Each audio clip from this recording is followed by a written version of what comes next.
Today, I'm going to share one number that will totally change the way you think about retirement planning. Seriously, once you see it, you'll wonder why more people don't talk about it. And it's something that I've seen firsthand after working with hundreds of retirees and over 15 years of doing this.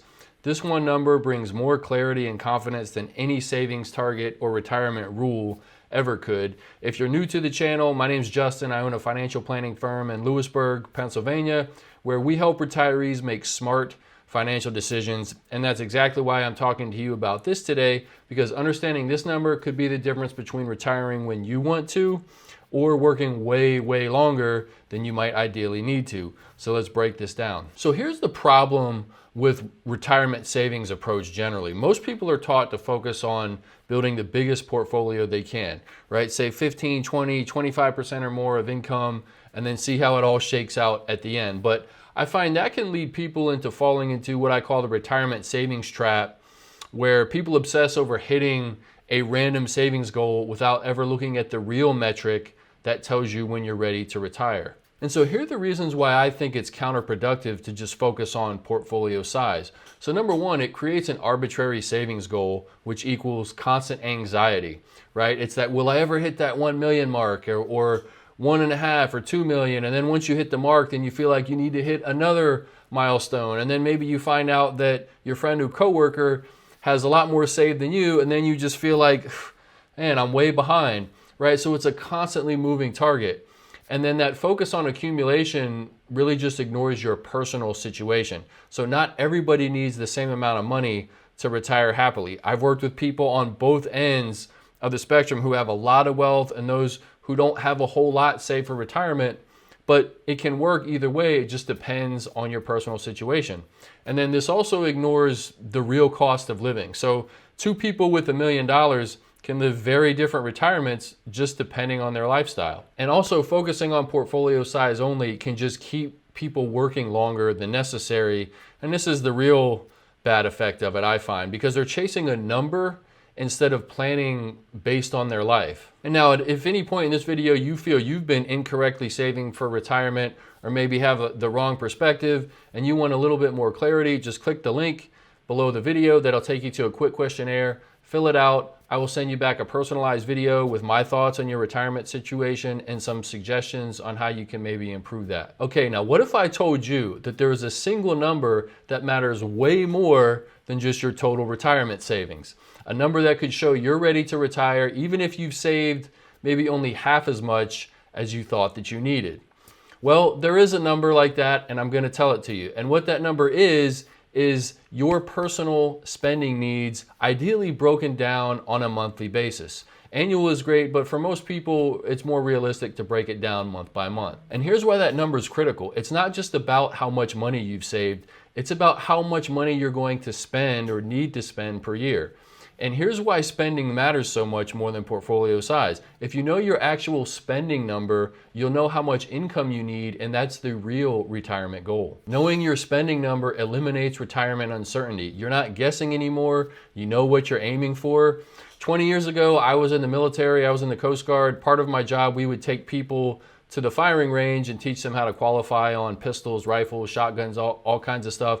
And what they used to teach us and what I teach others is a phrase called aim small, miss small. If you're aiming at a small target, very, very small, you're probably going to miss by a small margin. And it's the same thing with retirement planning or figuring out your spending. If you aim small, you'll miss small. So getting that number down and verified into an amount that you know where you have, there's a little bit of flexibility there, but you know what target that you're aiming for. That's important. And I've found that spending habits don't wildly change every year. So once you estimate them, it's surprisingly consistent. Now, of course, there's always those contingencies and things that can happen where a big need can come up and things like that.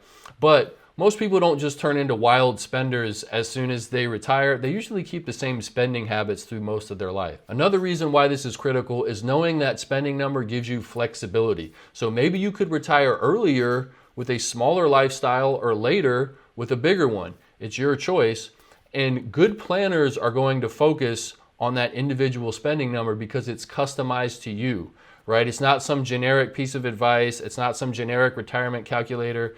So Retirement is too important to go off of generic advice, so make sure that you are getting things tailored and customized way down to all the important details that reflect your life. And here's the thing, but my focus on the retirement spending number, it's not just my personal opinion. I'm not just making this stuff up or going off of what I've seen in my career. There's actually a mountain of research too that backs this up, and they all echo the same thing. It's not how much you save, it's about how much you're actually going to spend in retirement. David Blanchett's research estimating the true cost of retirement shows that retiree spending needs tend to decrease over time, not increase, meaning you may not need as much as you think, and you could be oversaving or maybe delaying retirement and you don't really need to. So Blanchett popularized that phrase, the retirement spending smile, which I mentioned before. He found that expenditures actually decrease for retirees throughout retirement, and then they might tend to increase towards the end if there's medical costs, long-term care costs, things like that. Overall, though, they found that the real change in annual spending through retirement is actually negative. Another researcher, Wade Pfau, who's considered to be one of the leading experts in retirement income, his work highlights that your future income needs, not your portfolio size, are the real driver of whether you succeed in retirement or not. His research suggested that your savings rate for retirement should actually be based on the desired retirement expenditures from a lifestyle perspective. And even Bill Bengen, the guy who invented the 4% rule that you might have heard of, and I've talked about in some other videos, he based that entire withdrawal study on spending patterns, not on reaching some arbitrary portfolio milestone. So it's really all about the income that you'll need to live the life that you want to live. And some things I'll add to that. So location and geography matters. So somebody retiring in rural Pennsylvania is not going to need as much money as somebody who's living in Manhattan, for example, or California.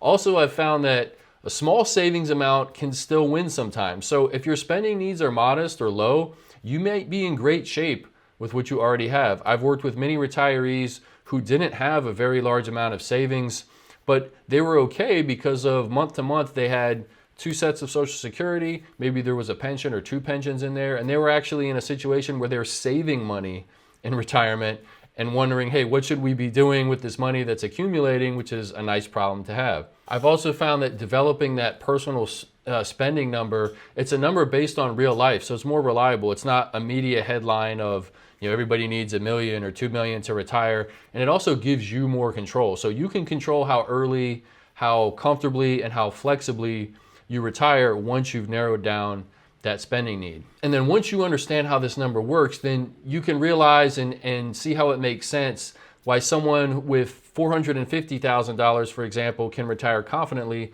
why another person who might have $1 million or $2 million might be stressing out, because it's all about how much they're each going to need to spend. And so the key here, and the real truth that I've discovered, is that it's not how big your portfolio is, it's whether or not your portfolio can fund your lifestyle.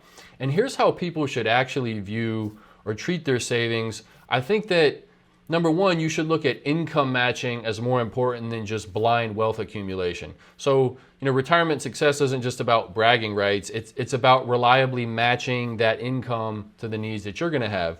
And that certainty comes from matching that up correctly, not guessing. So once you know your spending number, you know when you're ready. It just takes all the guesswork right out of it. It also simplifies the whole process. So you know where the finish line is. It's clear. It's not some vague moving point or moving target, whether if your portfolio is fluctuating all the time and your emotions are fluctuating up and with that, thinking, well, now I can't retire because it's down, or well, now we can spend a lot because it's up. It takes you off that whole roller coaster. And here's where I find most people are getting it wrong. They're chasing random savings numbers that they heard on the news, or that they heard, maybe they watched another video on YouTube. Somebody said, hey, you need to have X amount to retire. So they're just basing it on, or just a big round number that sounds, important psychologically, right? That once we hit those big numbers at like $1 million or $2 million, it sounds like a milestone, and then maybe you feel like you're ready. But I find another place they're getting it wrong is that some of this generic advice ignores lifestyle. So a lot of the generic advice out there assumes that you just live like the average person, but everything should be tailored down specifically to you. And then I find that having just that raw accumulation mindset can equal delayed retirement, right? So a lot of people could retire earlier, in my opinion, if they plan smarter, not just saved more or saved harder. So just focusing on building as much as possible could potentially be holding you back. And I think successful planners do things differently. So they'll create a detailed spending plan, not just wing it, right? They're focusing more on replacing the income, not just building a fortune. And it's okay to save. I mean, if you can afford to save money for the future and you like doing that and it's not taking anything away from your life, I'm not saying that you shouldn't be focused on building retirement savings for the future. What I am saying is trying to be more intentional with it and be more specific about it. That's what will help you a lot more. And successful planners will realistically plan for inflation, healthcare, lifestyle changes, right? Because the value in planning is in the adjustments. You may have seen, I have other case studies or other videos. I'm using fancy software, or other videos you might watch use software. Software is great tools, but the weakness that it has is it just gives you projections from one point in time. It doesn't show you how to make adjustments in year 3, year 5, year 7. So the real value is making those adjustments. And I think successful planners prioritize flexibility, right? Not rigidity. So following something static like a 4% rule, I mean, that's great. It could get you far. You could do very well. But I think a dynamic approach is going to work a lot better.